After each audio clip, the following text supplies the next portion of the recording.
Hello, and welcome to this second lecture of developing best design ideas in this course on developing winning prototype. I'm Arun Singhal, your management coach and mentor with 40 years of experience in people development. So in this section, we've been trying to give you a good understanding of how can you design idea development, how can you do the development of the design idea for you to develop a winning prototype. And in this lecture, we will talk about, in the last lecture, we looked at the overall process. And in this lecture, we will take a look at the first step of the process of brainstorming inputs for design, right? So what all is done to brainstorm input for design? Can you make some guesses? Do you know something? Can you think about them? Okay, so you start this brainstorming process by using a cause and effect diagram to find all the product requirements to deliver the customer requirements. And the way you do is you map it out. Let's say what we want ultimately is a good purifier, good water purifier, as you see on the right hand side.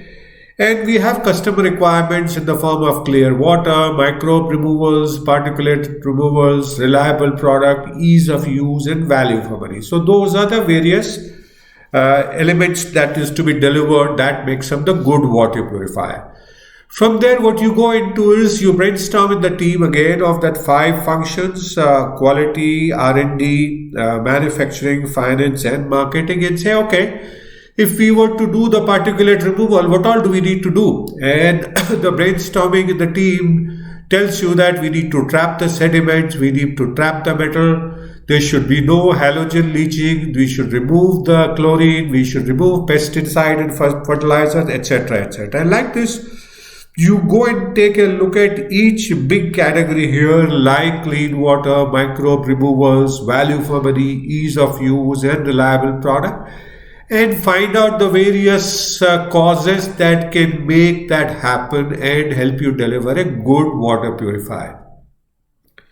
So in this, what you see is key requirement is to have a robust and reliable filtering element that can kill microbes and filter solids and metals, right? So if you're not familiar with cause and effect diagram, I would encourage you to read this document later on. But basically, cause and effect diagram is also called the Ishikawa diagram. And it helps us either find the cause of a problem, multiple possible causes of the problem, or if we have a specific event that we want to happen, specific effect that we want to like, it can then help us understand what could cause those things.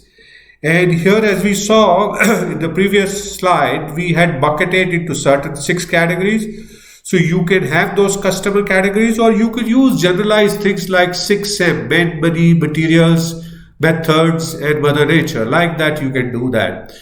So how do you construct the cause and effect diagram is you start with the effect, the problem, the right hand side, a good water purifier that you want to construct, want you to produce. And so that could be either a problem, goal, or opportunity. Here it's a goal to produce a good water purifier. Then we draw the main line representing the main causes of that effect of a good water purifier. Those were the 6 things that you saw around in the boundary. And we draw the lines as you saw that, and we determine these effects under each category, and then if required we do some causes also and highlight the causes you think can have a greatest impact on the final product as it is. So that's how you construct the cause and effect diagram. So as a result of doing this cause and effect diagram, we now know that the main product requirements are that the filter should remove mud, dirt, sediment, metals, chlorine, pesticide, chemicals, fertilizers, should trap and kill viruses, bacteria, cysts. There should be no leaching of toxins from media. Purifier should produce crystal clear water without odor. The retention time of water should be adequate for filter to do its job, etc., etc., etc., that you see on your slide here, right? So once we have these requirements, product requirements clearly understood as a result of cause and effect diagram and some amount of prioritization, we visualize the product, and if these product requirements are fused, we could visualize the water purifier as what you see on your screen. We could visualize this having a top container containing the untreated water. If we could, in the middle, we could have a multi-level filter comprising screening mesh, strapping and polishing media, and an ultra filter. And the bottom, a container, a tap with a purified water. And there could be other parts as well, as we see the base, lid, etc. So that's the visualization of the product starts happening. And then we map the product requirement to the product function using a technique called concept map technique that we will tell you in more detail. But what we do here is we map on a physical space here on a piece of paper here on a PowerPoint, where the water purifier, we say what are the function it does, and parallelly we kind of put the product on the right hand side. So we see here that the vector purifier removes the sediment, kills viruses, removes microbes, removes cysts, etc., etc., etc., and that results in that visualization of the product that we saw here. Right. So what is the concept map technique that we have used here? So in this technique, what we do is in the center, we have a main idea or the core concept that we will talk about. Then we put related information at the first level, and there are supporting details at the second level in green. So like this, we develop a concept map.